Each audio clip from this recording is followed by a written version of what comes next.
Guys, welcome back to my YouTube channel. അപ്പോൾ ഞാനിതാ വീണ്ടും പുതിയൊരു വ്ളോഗായിട്ട് വന്നിക്കാണ്. നമ്മുടെ ഇന്നത്തെ വ്ളോഗ് ഒരു ഈവനിങ് വ്ളോഗാണ് കേട്ടോ. അപ്പം ഞാൻ ഇങ്ങടെ ഈ റെഡി ആയിട്ട് പോകണമെന്ന് നിങ്ങൾ വിചാരിക്കുന്നുണ്ടാവും. സാധാരണ ഈ നേരത്ത് സാപ്പി അല്ലെങ്കിൽ ഉപ്പ അല്ലെങ്കിൽ കുട്ടാപ്പൂൻ്റെ കൂടെ അമ്പലത്തിൻ്റെ അങ്ങോട്ട് പോകാറുണ്ട്. അപ്പോൾ ഇന്ന് ആംബ്രു സാപ്പിയുടെ കൂടെ പോകുമ്പോൾ ഞാൻ വിചാരിച്ചു എന്നാൽ ഞാനും കൂടി പോയിട്ട് അവിടുത്തെ വിശേഷങ്ങളും അതുപോലെ ആംബ്രു എന്താണ് അമ്പലത്തിൻ്റെ അവിടെ പോയിട്ട് കാണിക്കുന്നതെന്നൊക്കെ കാണിച്ചു തരാന്ന്. അപ്പോൾ അതാണ് നമ്മുടെ വ്ളോഗ്. അപ്പം പോയിട്ട് കാണാം. എന്നോട് എൻ്റെ വീട് അറിയാത്തവർ എവിടെയാണ് വീട് എന്നൊക്കെ ചോദിക്കണ സമയത്ത് എനിക്ക് പറയാൻ ഭയങ്കര എളുപ്പമായിരുന്നു കേട്ടോ. ഉത്രാളിക്കാവ് അമ്പലത്തിൻ്റെ അവിടെയാണ് എൻ്റെ വീട് എന്നുള്ളത്. ഉത്രാളിക്കാവ് അമ്പലം എന്ന് കേട്ടാൽ തന്നെ ഒരു തുടങ്ങും പൂരം, അതുപോലെ നല്ല ഭംഗിയുള്ള അമ്പലല്ലേ, പാടത്തിൻ്റെ നടുവിലല്ലേ എന്നൊക്കെ ചോദിച്ചിട്ട് സത്യം പറഞ്ഞാൽ അപ്പോൾ നല്ല സന്തോഷമാവാറുണ്ട് കേട്ടോ. അങ്ങനെ നമ്മളിതാ അമ്പലത്തിൻ്റെ അവിടെ എത്തി. അപ്പോൾ ഈ ഒരു സൈഡിൽ കുറച്ച് വെള്ളത്തിൽ മീനൊക്കെ ഉണ്ടാവാറുണ്ട്. അപ്പോൾ അത് നോക്കലായിരുന്നു കേട്ടോ ആമ്രുവിൻ്റെ മെയിൻ പരിപാടി. ചെറിയ ചെറിയ മീനുകളാണ്, പക്ഷെ അതിങ്ങനെ അനങ്ങണ് കാണുമ്പോൾ മൂപ്പരാൾ ഇങ്ങനെ നോക്കി നിൽക്കാറുണ്ട് കേട്ടോ. ഈ ഒരു വ്ളോഗ് കാണുമ്പോൾ നിങ്ങൾക്ക് മനസ്സിലായിട്ടുണ്ടാവും ഇത് കുറച്ച് മുന്നേ എടുത്തു വെച്ചിട്ടുള്ള വ്ളോഗാണ്. അത് ഗൈസ്, ഈ ഒരു വ്ളോഗ് ഞാൻ മഴക്കാലത്ത് എടുത്തു വെച്ചതാണ് കേട്ടോ. എന്താണ് ഇത്രയും നാള് പോസ്റ്റ് ചെയ്യാനുള്ളതിന്റെ കാരണം ഞാൻ കുറച്ച് കഴിഞ്ഞിട്ട് പറഞ്ഞുതരാം. ഇത് കാക്ക എവിടെ? കാക്കാന്ന് ഉദ്ദേശിക്കണതാ ഇരിക്കണ പ്രാവാണ് ഗൈസ്. അത് കാക്കയാണോ? സാധാരണ അവിടെ പ്രാവല്ലേ ഇരിക്കാറ്. അങ്ങനെ കുറച്ചു നേരം ആംബ്രു പ്രാവിനെയും കാക്കേനൊക്കെ കണ്ടിട്ട് നമ്മളിതാ പാടത്തേക്ക് ഇറങ്ങാണ് കേട്ടോ. ഇനി ഞാൻ പറയാം എന്തുകൊണ്ടാണ് ഈ ഒരു വ്ളോഗ് ഇത്രയും നാള് പോസ്റ്റ് ചെയ്യാനെന്നുള്ളതിൻ്റെ കാരണം വേറൊന്നുമില്ല ഗൈസ്. എനിക്ക് ഈ ഒരു വ്ളോഗ് നല്ല രീതിക്ക് എഡിറ്റ് ചെയ്ത്, അതായത് സോങ് ഒക്കെ ആഡ് ചെയ്ത് കാണിക്കണം എന്നായിരുന്നു എൻ്റെ ആഗ്രഹം. പക്ഷെ ഞാൻ എത്ര നോക്കിയിട്ടും സോങ് ഇതിൽ ആഡ് ചെയ്യാൻ പറ്റണില്ല. അപ്പോൾ കോപ്പിറൈറ്റ് പിടിക്കുകയാണ് ഗൈസ്. ഞാൻ കുറേ ട്രൈ ചെയ്തു, കാരണം ഇത്രയും നല്ല മനോഹരമായ കാഴ്ചകൾ കുറച്ച് പാട്ടൊക്കെ വെച്ച് അടിപൊളിയാക്കണം എന്നായിരുന്നു എൻ്റെ ആഗ്രഹം ഉണ്ടായിരുന്നത്. പക്ഷെ എന്ത് ചെയ്യാനാ, ഞാൻ ഓരോ അപ്ഡേഷൻ വരുമ്പോഴും നോക്കാറുണ്ട് എന്തെങ്കിലും മാറ്റം ഉണ്ടോ എന്നൊക്കെ.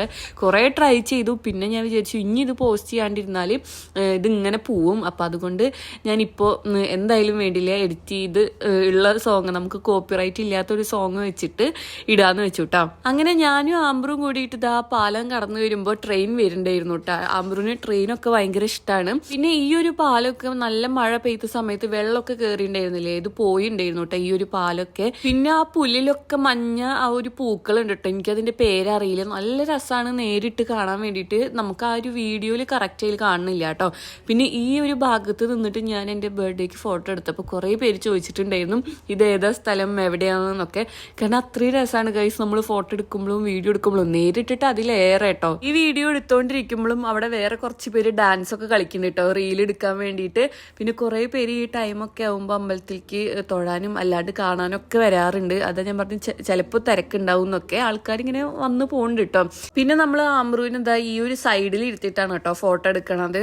ഞാൻ പറഞ്ഞില്ലേ പൂക്കളൊക്കെ ഉണ്ടെന്ന് ഈ ഒരു പുല്ലിന്റെ ഇടയിൽ. അങ്ങനെ ആംബ്രുവിന് കുറേ നല്ല ഫോട്ടോസൊക്കെ കിട്ടി. ഈ ഒരു ടൈമിൽ ആംബ്രുവിന്റെ നടത്തം ശരിക്കും അങ്ങോട്ട് ഉറച്ചിട്ടുണ്ടായിരുന്നില്ല. അതാണ് നമ്മൾ കൈ പിടിച്ച് നടക്കണത്. പിന്നെ ആ ഒരു പൂവ് ആൾക്ക് നല്ല ഇഷ്ടപ്പെട്ടു കേട്ടോ. അത് കുറേ നേരമായി തിരിച്ചും മറിച്ചിട്ടൊക്കെ നോക്കണത്. ഇതാണ് ഞാൻ നേരത്തെ പറഞ്ഞിട്ടുള്ള ഒരു മഞ്ഞ പൂവ്. ശരിക്കും അടുത്തേക്ക് വരുമ്പോഴാണ് കൂടുതലായിട്ട് ക്യാമറയിൽ കാണാനുള്ളൂ. ഇവിടെ വെച്ചിട്ടാണ് കേട്ടോ നമ്മൾ ഫസ്റ്റ് ബ്രൈഡൽ ഷൂട്ട് നടത്തിയത്. ഈ ഒരു പുല്ലിന്റെയും പൂവിന്റെയും ഒക്കെ ഇടയിൽ വെച്ചിട്ട് നല്ല രസമുണ്ടായിരുന്നു ഒന്ന് കാണാൻ വേണ്ടിയിട്ട്. ഇപ്പൊ നമ്മളിത് ആ പാലം കടന്നിട്ട് അപ്പുറത്തോട്ട് പോവാണ് കേട്ടോ. അപ്പുറത്തുള്ള കാഴ്ചകളും ഞാൻ കാണിച്ചു തരാം.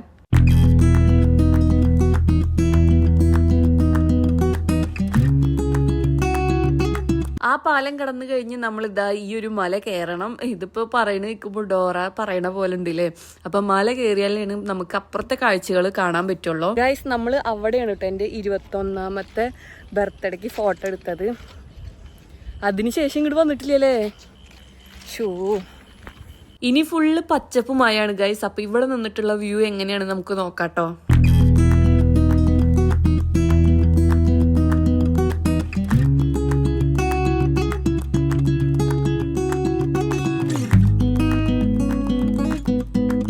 നേരത്തെ കയറിയോടത്തു കൂടെ നമ്മൾ ഇറങ്ങിയാൽ ചിലപ്പോൾ വീഴാനുള്ള ചാൻസ് ഉണ്ട്. അപ്പോൾ നമ്മൾ വിചാരിച്ചു അതിയേനെ പോയിട്ട് ഇറങ്ങാന്ന്. അപ്പോൾ അങ്ങോട്ട് നടന്നിട്ട് ഇനി നമുക്ക് അതിയേനെ ഇറങ്ങിയിട്ട് വീട്ടിലേക്ക് പോവാം. കുറേ പേര് ഫോട്ടോ എടുക്കാൻ വേണ്ടി വന്നിട്ടുണ്ട് കേട്ടോ. ഞാൻ കാണിച്ചു തരാം. നമ്മളിവിടെ എത്തിയപ്പോൾ രണ്ടുപേരും അവിടെ നിന്ന് ഡാൻസ് കളിക്കുന്നുണ്ട്. അവർ ഡാൻസ് കളിക്കുന്ന പാട്ട് എനിക്ക് മനസ്സിലായിട്ടാ. ഓം ശാന്തി ഓശാനത്തെ മന്ദാരമി എന്നുള്ളതാണ്. സ്റ്റെപ്പ് വേണ്ട നമുക്ക് മനസ്സിലാവുമല്ലോ. പിന്നെ എനിക്ക് പറയാനുള്ളത്, നമ്മളിങ്ങനെ റെയിലിൻ്റെ മേലേക്കൊക്കെ കയറുമ്പോൾ നന്നായി ശ്രദ്ധിച്ചിട്ട് വേണം കേട്ടോ കയറാൻ വേണ്ടിയിട്ട്. നമ്മൾ അത്രയും ശ്രദ്ധിച്ചിട്ടാണ് ആംബ്രൂനായിട്ട് പോണത്. സാധാരണ ആംബ്രൂനായിട്ട് അങ്ങനെ വരുമ്പോൾ റെയിലിൻ്റെ മേലേക്കൊന്നും കയറാറില്ല കേട്ടോ. ഇതുവരെ ഒന്നും വരാറില്ല. അവരാ ജസ്റ്റ് അമ്പലത്തിൻ്റെ അവിടെ മാത്രം വരെയാണ് നിൽക്കാറുള്ളൂ. ഇന്നിപ്പോൾ ഞാൻ എന്തായാലും വന്നതല്ലേ വിചാരിച്ചിട്ട് എല്ലാം കാണിച്ചതാണ്. ഇവിടെ എവിടെയാണെങ്കിലും റെയിലിന്റെ മേലേക്കൊക്കെ കയറുമ്പോൾ നന്നായി ശ്രദ്ധിക്കുക കേട്ടോ. അങ്ങനെ നമ്മൾ അവിടെയൊക്കെ നടന്ന് തിരിച്ചതാ വീട്ടിലേക്ക് പോവാണ് കേട്ടോ. വീട്ടിൽ പോയിട്ട് നമ്മളൊരു സാധനം ഉണ്ടാക്കുന്നുണ്ട്. ഹായ് ഗായ്സ്, അങ്ങനെ ഞങ്ങള് വീട്ടിലെത്തി. നമ്മൾ മക്രൂണി ഉണ്ടാക്കാൻ പോവാ അല്ലേ. കുറച്ച് ദിവസമായില്ലേ ഞങ്ങൾ ഇവിടെ കണ്ടിട്ട്.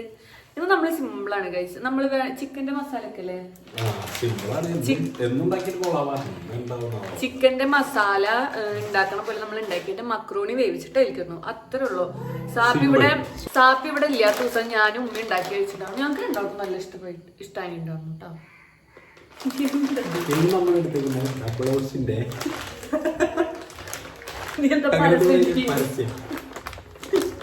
ഓൾറെഡി ഉമ്മ ഇവിടെ സബോളയും തക്കാളിയും അരിഞ്ഞു വെച്ചിട്ടുണ്ട് നമ്മള് തരുന്നതിന് മുന്നേ. കാരണം നമ്മൾ വന്ന പണി എളുപ്പമാവാൻ വേണ്ടിയിട്ട്.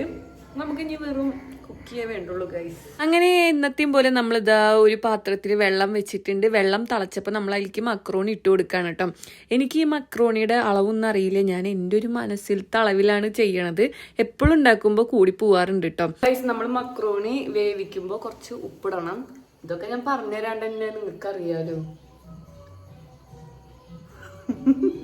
ഗൈസ്, ഇനി നമുക്ക് മസാല റെഡിയാക്കാം. അപ്പോ എന്താ മക്രോണി അവിടെ കിടന്ന് ആവട്ടെ. ഇനി നമുക്ക് മസാല റെഡിയാക്കാം. അതിനെന്താ മസാല പിടുത്തം? ചട്ടിയല്ല, ചട്ടി. ഇങ്ങനെ ഉണ്ടാക്കാൻ ഭയങ്കര എളുപ്പമാണ് ഗൈസ്. കാരണം നമ്മൾ ഈ ഒരു സബോളയും മസാലപ്പൊടികളൊക്കെ ഇട്ട് കഴിഞ്ഞിട്ട് ഈ പാസ്ത വേവിച്ചിടുക വേണ്ടുള്ളൂ കേട്ടോ. അതുകൊണ്ട് തന്നെ നമുക്ക് പെട്ടെന്ന് ഉണ്ടാക്കും ചെയ്യാം. അതുപോലെ നല്ല രസമാണ് കേട്ടോ കഴിക്കാൻ വേണ്ടിയിട്ട്. അങ്ങനെ നമ്മൾ ഓയിൽ ഒഴിച്ചിട്ടുണ്ടായിരുന്നു. അത് ചൂടായി വന്നപ്പോൾ സബോള തക്കാളി ഞാൻ ഒരുമിച്ചിട്ടാണ് കേട്ടോ ഇട്ടത്. എന്നിട്ട് നന്നായി ഇളക്കാം. സബോള അമ്മ വെട്ടി നുറുക്കിയ പോലെയാണ് കേട്ടോ ഇതിൽ നന്നാക്കി വെച്ചേക്കണത്. പിന്നെ എന്തായാലും വയറ്റി വരുമ്പോൾ ശരിയാവൂലോ. അതുകൊണ്ട് നമ്മൾ നന്നായി ഇളക്കി കൊടുക്കാം. ഞാൻ എപ്പോഴും സബോളയുടെ കൂടെ തന്നെ തക്കാളി ഇടും കേട്ടോ. അതാവുമ്പോൾ സബോളയും തക്കാളിയും ഒരുമിച്ച് ഒരു വെന്ത പോലെയും, അല്ലെങ്കിൽ തക്കാളി വേവാണ്ട് കുറച്ചിങ്ങനെ പൊന്തി നിൽക്കണ പോലെ എനിക്ക് ഫീൽ ചെയ്യാറുണ്ട്. എനിക്കത് തീരെ ഇഷ്ടമല്ല. അപ്പം ഞാൻ ഉണ്ടാക്കുമ്പോൾ എല്ലാം കൂടി ഒരുമിച്ചിടും. പിന്നെ ഇതാ മഞ്ഞപ്പൊടി ഇട്ട് കൊടുത്തിട്ടുണ്ട്. അതിൻ്റെ ഇടയിൽ ആംബ്രു നടന്നു വരുന്ന നോക്കി നോക്കും. അങ്ങനെ പിന്നെ മുളക് പൊടി ഇട്ട് കൊടുത്തു. ആവശ്യത്തിനനുസരിച്ച് നമ്മൾ ഇട്ട് കൊടുക്കുക. കുറച്ച് കൂടുതൽ ഇടുക. കാരണം നമുക്ക് ഇതിലേക്ക് പാസ്ത വരാണ്ടല്ലോ, അതുകൊണ്ടാണ് കുറച്ച് കൂടുതൽ ഇട്ട് കൊടുക്കുക. പിന്നെ കുറച്ച് മസാലപ്പൊടിയും കൂടിയും ഇട്ട് കൊടുക്കുക കേട്ടോ. പിന്നെ മല്ലിപ്പൊടിയും ഇട്ട് കൊടുക്കുക. അങ്ങനെയുള്ള എല്ലാവിധ പൊടികളും ഇട്ട് കൊടുക്കുക. എന്നിട്ട് നന്നായി ഇളക്കി കൊടുക്കുക. നമ്മുടെ കൈയൊക്കെ കുറച്ച് കടയും, എന്നാൽ കൂടി കുഴപ്പമില്ല. നന്നായി ഇളക്കി കൊടുത്ത് എല്ലാത്തിലേക്കും മസാല ആക്കി സെറ്റാക്കി കൊടുക്കുക കേട്ടോ. പിന്നെ മുളക് പൊടി കുറച്ച് കുറവുണ്ടെന്നുണ്ടെങ്കിൽ വീണ്ടും ഇട്ട് കൊടുക്കുക. എന്നിട്ട് അത് സെറ്റായി വരുമ്പോൾ നമ്മൾ ഇതാ മുട്ട ഇതിലേക്ക് ഒഴിച്ചു കൊടുക്കുന്നുണ്ട്. ഞാനിവിടെ 2 മുട്ടയാണ് കേട്ടോ എടുക്കണുള്ളൂ. എന്നിട്ട് അതും നന്നായി മിക്സ് ചെയ്യുക. മുട്ട ഇല്ലെങ്കിലും കുഴപ്പമില്ല കേട്ടോ. ഞങ്ങളിവിടെ മുട്ട ഇല്ലാണ്ടും ഉണ്ടാക്കാറുണ്ട്. അപ്പോഴും നല്ല ടേസ്റ്റാണ്. പക്ഷെ മുട്ട ഉണ്ടെന്നുണ്ടെങ്കിൽ നമുക്കൊന്നും കൂടിയും കുറച്ചും കൂടിയും ടേസ്റ്റ് ഉണ്ടാവും. അങ്ങനെ മക്രോണിയിലേക്കുള്ള മസാല എല്ലാം റെഡിയായി സെറ്റ് ആയിട്ടുണ്ട് കേട്ടോ. എഗ് ആണെന്നുണ്ടെങ്കിൽ എല്ലാം കൂടി സെറ്റ് ആയിട്ടുണ്ട്. ഇനി നമുക്ക് വേവിച്ച് വെച്ചിട്ടുള്ള മക്രോണി ഇതാ അതിലേക്ക് ഇട്ട് കൊടുക്കാം. മക്രോണി ഇട്ടിട്ട് ഇളക്കണ ആ ഒരു വീഡിയോ എൻ്റെ കയ്യിൽ നിന്ന് മിസ്സായിട്ടുണ്ട് ഗൈസ്. ഇവിടെ മക്രോണി ഇവിടെ റെഡി ആയിട്ടുണ്ട്. കാണിച്ചു കൊടുക്കുക. മക്രോണി കുറച്ച് പൊട്ടിയും പൊളിഞ്ഞും പോയിട്ടാണ്. അപ്പം നമുക്ക് എന്തായാലും ടേസ്റ്റ് ചെയ്ത് നോക്കാം. ഞാൻ ഓൾറെഡി ടേസ്റ്റ് ചെയ്തതാണ്. ഇതിൻ്റെ കൂടെ നമുക്ക് കുറച്ച് സോസും കൂടി കൂട്ടി കഴിക്കുമ്പോഴാണ് കേട്ടോ രസം.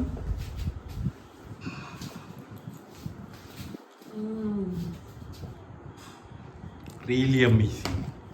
Amazing. അതാണ് നല്ല ടേസ്റ്റ്. ഇങ്ങനെ ഉണ്ടാക്കിയാൽ ഞങ്ങൾക്ക് എല്ലാവർക്കും ഇഷ്ടാട്ടോ. ഇവർക്ക് കൊടുക്കാൻ പോണോളൂ. നീ സാപ്പി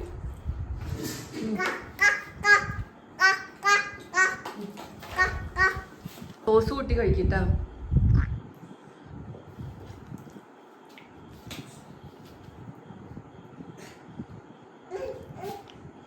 എങ്ങനെയുണ്ട് പറയേ. മസാലയുടെ കൂടെ ഉണ്ടാക്കുമ്പോ രസല്ലേ. അപ്പൊ നമുക്ക് നല്ല ടേസ്റ്റ് ഉണ്ട്. അപ്പൊ നമുക്ക് ചായ പിടിക്കാം അല്ലേ. ഇതൊക്കെ ഉണ്ടാക്കി കഴിഞ്ഞപ്പോഴത്തേനും കുട്ടാപ്പ് വന്നു കേട്ടോ. അപ്പം ഞങ്ങൾ 4 പേരും കൂടിയിട്ട് ഇതാ ചായയും മക്രോണിയും ഒക്കെ കഴിക്കാൻ വേണ്ടി പോവാണ്. നല്ല ടേസ്റ്റ് ഉണ്ടായിരുന്നു ഗൈസ്. നിങ്ങൾ എന്തായാലും ട്രൈ ചെയ്ത് നോക്കി നോക്കാം കേട്ടോ. അങ്ങനെ പിന്നെ ചായ കൂടിയൊക്കെ കഴിഞ്ഞ് ഇതാ ആംബ്രു കളിക്കണ ഒരു ടൈമായിരുന്നു കേട്ടോ. കുറേ ബോളുകൊണ്ടൊക്കെയാണ് മൂപ്പരാൾ കളിക്കണത്. അപ്പം നമ്മുടെ ഇന്നത്തെ വ്ളോഗ് ഇത്രയേ ഉള്ളൂ. നിങ്ങൾക്ക് ഇഷ്ടപ്പെടുകയാണെന്നുണ്ടെങ്കിൽ എന്തായാലും ചാനൽ സബ്സ്ക്രൈബ് ചെയ്യുക, സപ്പോർട്ട് ചെയ്യുക. അപ്പോൾ ഇനി നമുക്ക് പുതിയ നല്ല അടിപൊളി വീഡിയോസൊക്കെ ആയിട്ട് വരാം. അപ്പം അതുവരെ എല്ലാവരോടും ടാറ്റാ, ബൈ ബൈ.